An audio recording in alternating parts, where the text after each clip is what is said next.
이제 제가 성경 말씀을 읽겠습니다. 로마서 1장 14절에서 17절 말씀까지입니다.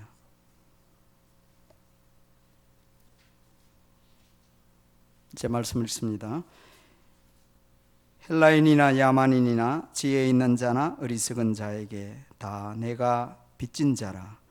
그러므로 나는 할 수 있는 대로 로마에 있는 너희에게도 복음 전하기를 원하노라. 내가 복음을 부끄러워하지 아니하노니 이 복음은 모든 믿는 자에게 구원을 주시는 하나님의 능력이 됨이라. 먼저는 유대인에게요 그리고 헬라인에게로다. 복음에는 하나님의 의가 나타나서 믿음으로 믿음에 이르게 하나니 기록된 바 오직 의인은 믿음으로 말미암아 살리라 함과 같으니라. 아멘. 제가 잠시 기도하겠습니다. 하나님, 능력과 성령과 큰 확신 가운데 제가 말씀을 전하도록 저를 사용해 주시기 바랍니다. 예수님 이름으로 기도합니다. 아멘. 혹시 여러분들이 이런 말을 들어보셨는지, 코카 콜로나이제이션 들어보셨나요? 이것은 영어로 뜻으로 옮겨난 것은 미국화, 서구화라는 뜻으로 의미로 쓰여집니다. 아메리카니제이션이라는 아메리카화, 미국화, 서구화라는 말을 코카 콜로나이제이션, 즉 코카콜라의 식민지화라는 뜻입니다. 직역을 하면. 코카콜라는 전 세계에 코카콜라 지사를 세우고 코카콜라를 사람들에게 마시게 하겠다는 그런 전략이죠. 코카콜라의 세계화. 그것이 코카콜라 회사의 꿈이었죠. 그래서 한때는 코카콜라가 먼저 들어가면 미국 대사가 따라간다. 이런 말이 있었습니다. 빌 게이츠 뭐 여러분들이 많이 아시겠죠. 그분의 꿈은 모든 사람들의 책상 위에 PC, 퍼스널 컴퓨터, 컴퓨터를 책상 위에 두게 하는 것이 내 꿈이다. 거의 그 꿈이 실현되어 지고 있습니다. 꿈을 가지고 그렇게 한 거예요. 오늘날 대부분의 대기업은 글로벌라이제이션, 세계화 전략을 가지고 어떻게 하면 세계화를 이룰까 꿈꾸고 있죠. 사도 바울께서는 세계 복음화의 꿈을 가지고 계셨습니다. 세계 복음화의 비전을 갖고 있었습니다. 그래서 이 로마서를 보면 로마를 거쳐서 그 당시 세계의 끝이라고 할 수 있는 스페인까지 가서 복음을 전하고 싶어 했습니다. 복음은 그 본질상 세계화의 특성을 가지고 있습니다. 예수님이 말씀하셨어요. 제자들에게 모든 족속으로 제자 삼아라. 그리고 내가 너희에게 가르친 것 모든 것 가르쳐 지키게 하라 말씀하셨어요. 땅 끝까지 이르러 내 증인이 되리라 말씀을 하셨습니다. 그래서 세계 복음화, 세계 어느 사람들에게 누구에게든지 복음 전하는 것은 교회의 사명이고 성도의 사명입니다. 우리는 살아가면서 늘 복음화를 생각하면서 예수님을 믿게 하는 것을 생각하면서 살아가야 한다는 것이죠. 그래서 오늘은 제가 이 말씀 가지고 이 복음 전파, 전도에 대해서 잠시 말씀을 함께 나누고자 합니다. 이 전도, 복음 전파는 먼저 오늘 말씀과 관련해서 생각해 보면요, 사람 살리는 일이에요. 사람을 살리는 일이다. To evangelize, to preach the gospel is the way of God to save people. 하나님께서는 그렇게 하시기를 기뻐하신다. 16절 말씀이 있습니다. I am not ashamed of the gospel because it is the power of God for the salvation of everyone who believes. 믿는 자에게 구원을 주시는 하나님의 능력이 복음이다. 그래서 복음 전하는 일을 해야 한다. 복음 전파는 사람 살리는 일이다 하는 말씀입니다. 사도 바울께서 살고 계셨던 그 시대, 이 로마는 그야말로 세계 문명의 중심지였습니다. 그 당시에 모든 문화와 종교가 혼합되어 있는 도시였습니다. 그래서 모든 최고의 철학, 문학, 예술, 법 등이 있는 세계 중심지였습니다. 1세기 말에 황제 체제를 수립한 아우구스투스라는 황제가 있었죠. 이 황제 시대부터 약 이후에 200년간의 시대를 가리켜서 팍스 로마나 시대라고 부릅니다. 이 팍스라는 말은 라틴어로 peace, 라틴 말인데 팍스, 평강, 평화를 뜻합니다. 로마가 세계를 지배하면서 온 세계에 그 영향으로 평화를 끼친다. 그래서 팍스 로마나 이런 말을 쓰게 되었죠. 한때는 여러분들 알다시피 팍스 아메리카나 이런 말을 쓰기도 했죠.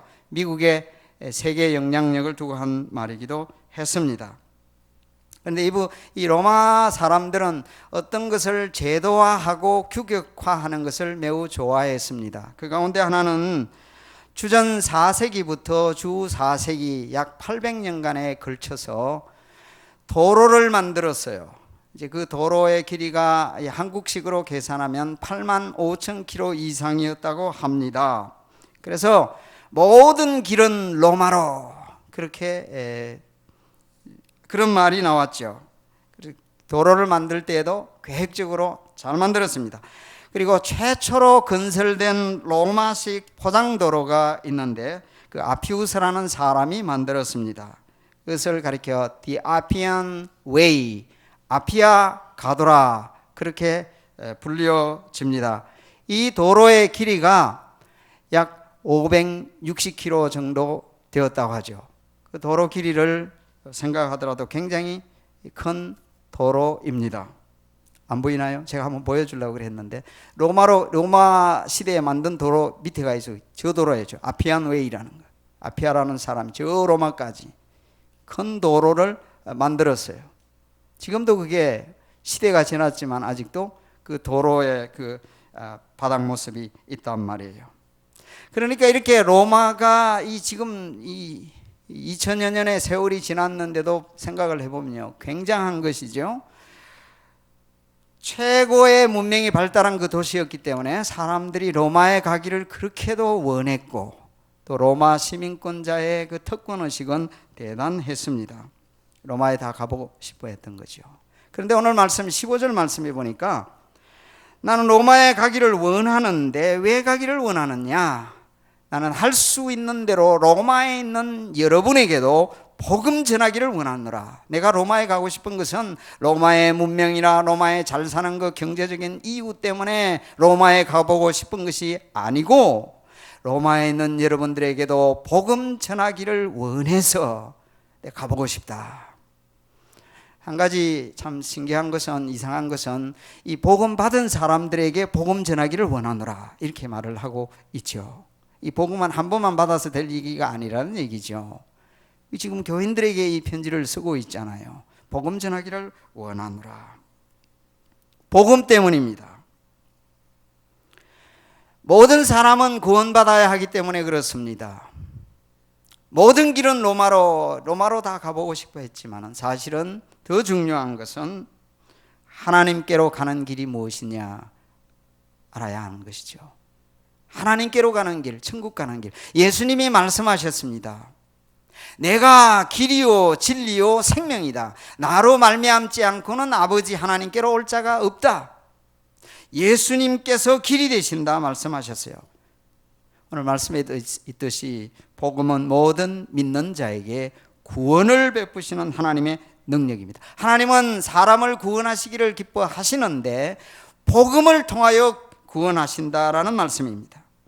그래서 하나님의 복음은 구원의 능력입니다. 사람을 살리는 능력을 가지고 있습니다. 구원이 뭐예요? 죄로부터, 죄의 오염으로부터 건진받는 거예요. 말합니다. 죄는 마치 마약과 같아요.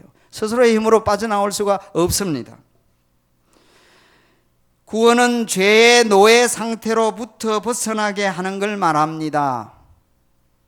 성경은 말하기를, 이 로마서에서 말한 건 모든 사람이 죄인이라고 하는데, 죄로 말미암아 인간은 하나님의 진노 아래에 있고 하나님의 형벌을 받게 되어 있습니다. 그런데 구원은 이 죄가 가져다 주는 하나님의 진노와 형벌로부터 면제시켜 주는 걸 말하고, 하나님과 떨어진 소외된 상태에서 하나님께로 나아가게 하는 건 말합니다.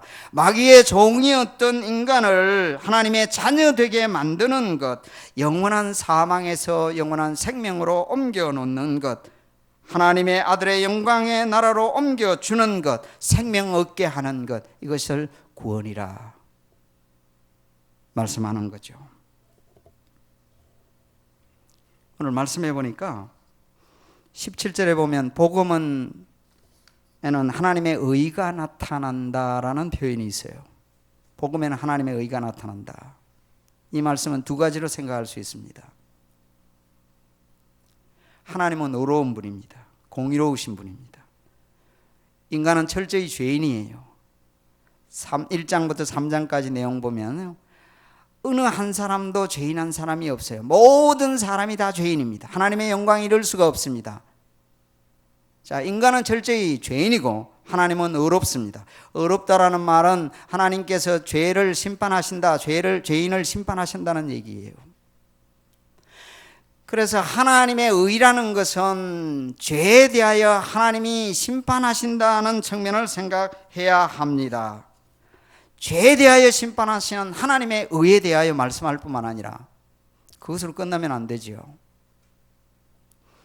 죄인인 인간을 의롭게 만드는 길, 하나님의 아들을 믿는 자들을 의롭게 하는 하나님의 의가 나타난다는 얘기예요. 복음 안에는. 이 복음에는요, 다시 말씀드리면 잘 들으세요. 복음은 뭘 말하느냐? 사실은 하나님의 아들을 믿는 사람들에게 의를 하나님께서 증가시켜 주신다. 의롭게 하신다. 이것이 들어있다는 얘기예요. 그런데 어떻게 의롭게 됩니까? 믿음으로 된다고 말씀했습니다. 믿음에서 믿음으로 이른다.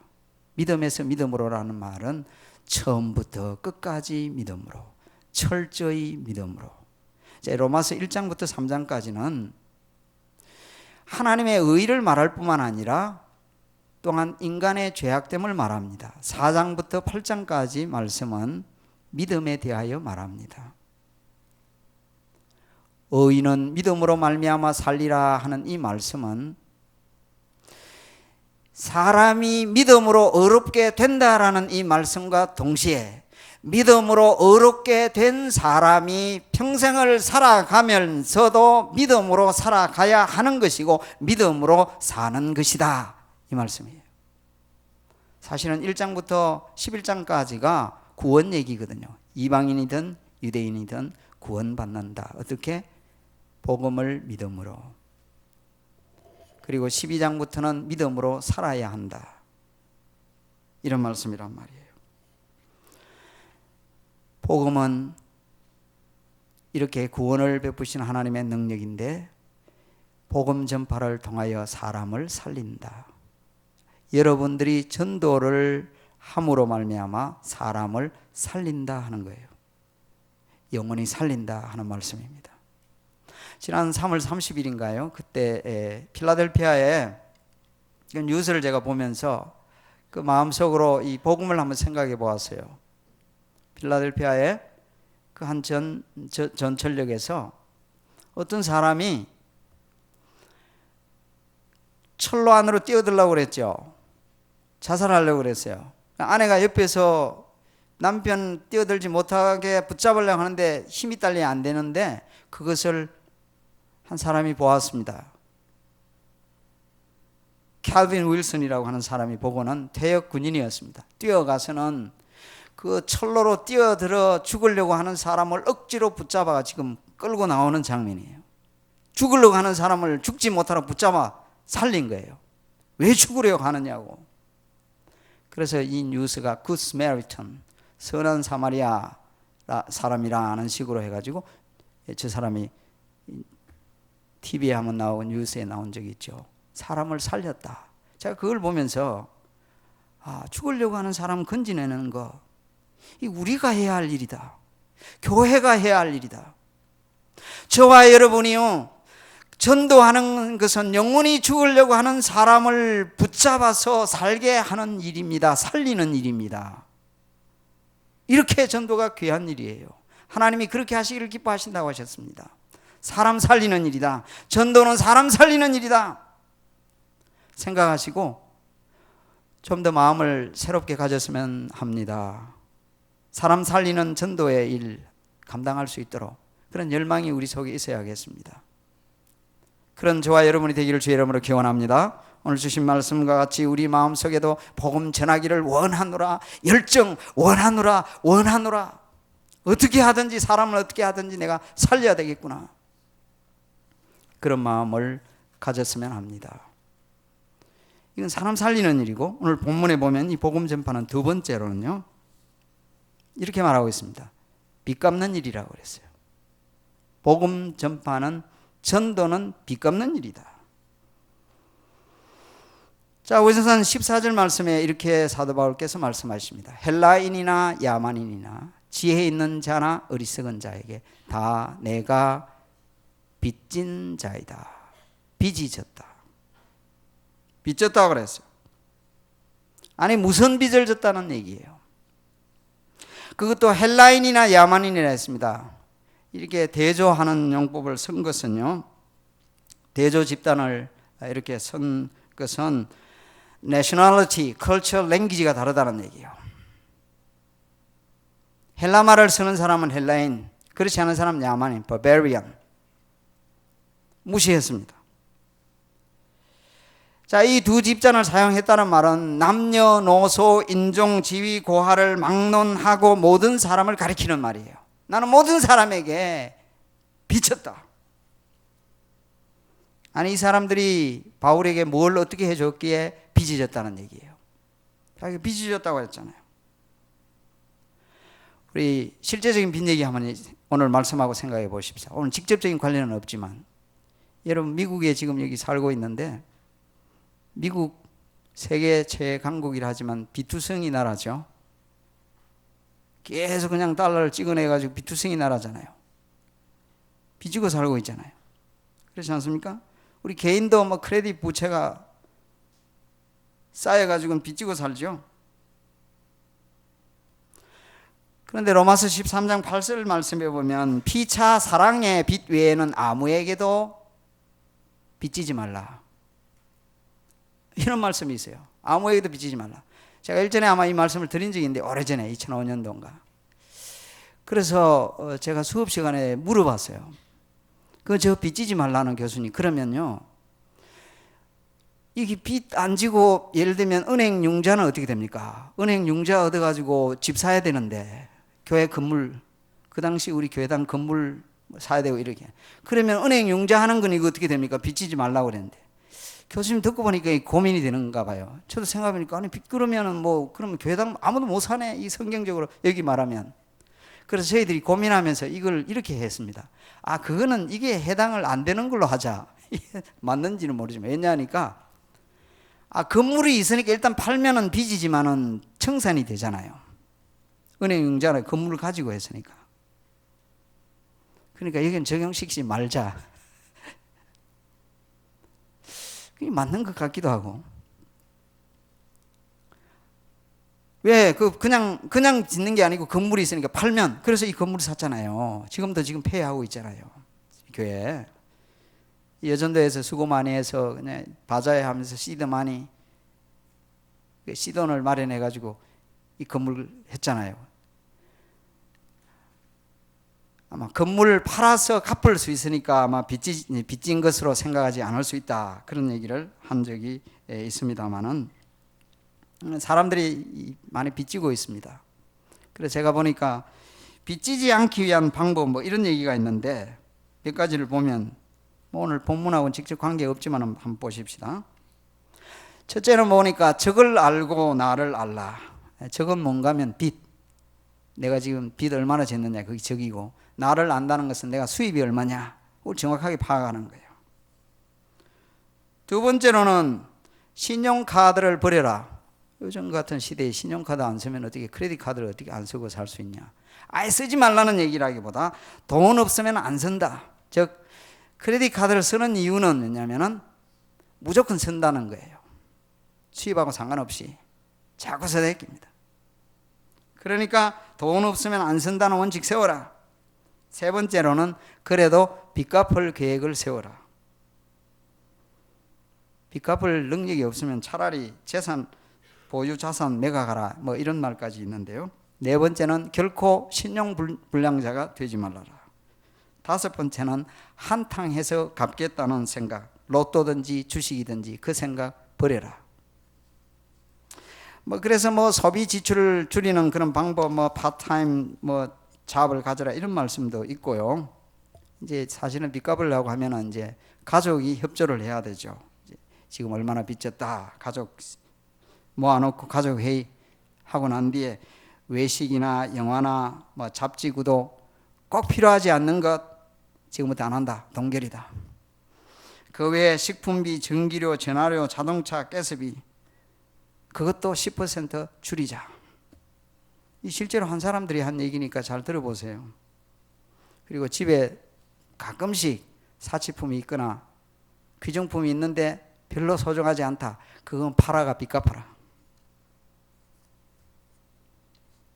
빚 생각하면 잠이 안 올 때가 있죠.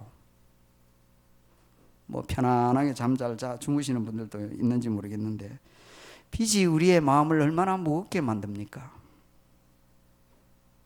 그런데 사도 바울께서는 빚졌다, 빚이 졌다, 은행 융자한 것도 아니고 사채 빌린 것도 아닌데 빚졌다. 빚을 지는 데는 두 가지가 있다고 그랬죠. 두 가지 방식이 있다고 그랬죠. 왜 빚지느냐? 여러분 가운데 저에게 한 10,000불이나 1,000불을 빌려줬다 그랬습니다.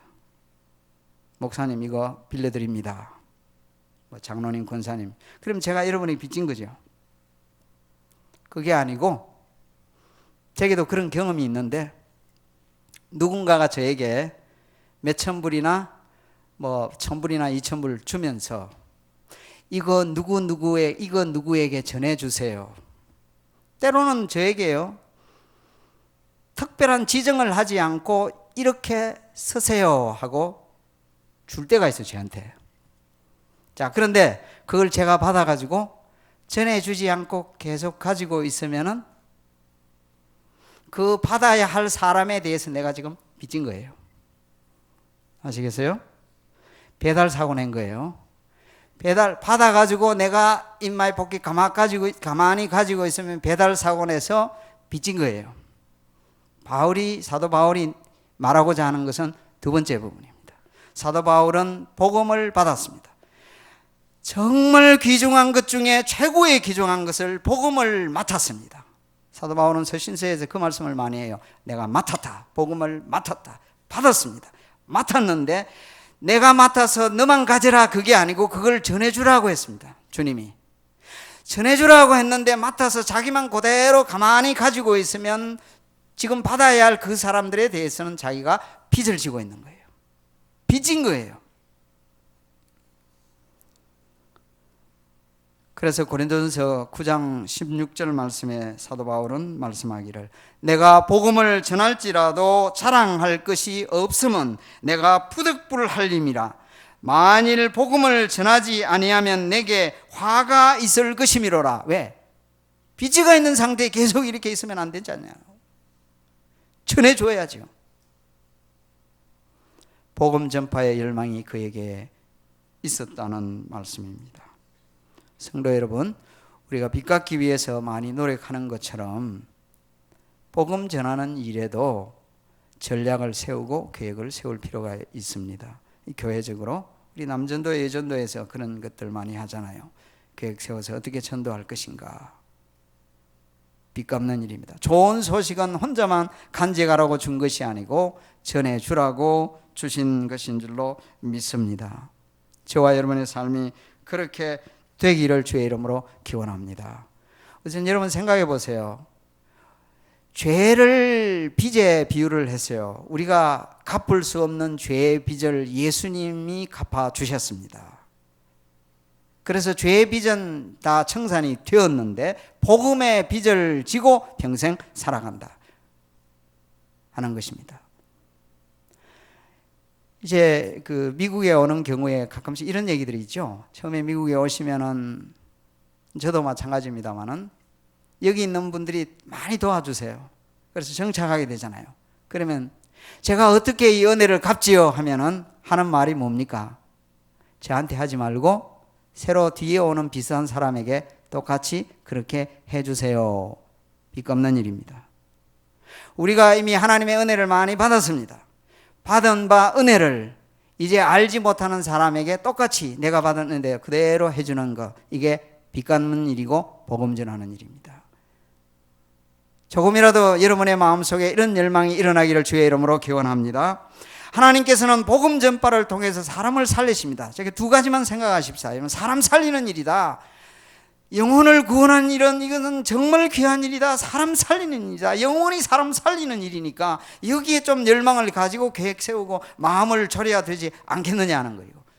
그리고 또한 부담이 있습니다. 빚 갚아야 되니까. 영적인 부채 갚는 일이다. 자, 이 점을 늘 기억하시고 어떻게 하시든지 우리의 삶에 살아가는 모든 과정에 이 복음을 전해야겠다. 말이든지 행동이든지 어떻게 하든지 간에 복음 전파를 통해서 하나님의 역사가 우리 가운데 일어나기를 바랍니다. 올해 하나님의 역사를 조금이라도 경험하게 되기를 바랍니다. 능력을 여러분들이 경험하게 되기를 바랍니다. 복음의 능력을 경험하게 되기를 바랍니다. 파워, 하나님의 그 파워 체험하게 되기를 바랍니다. 기도하겠습니다.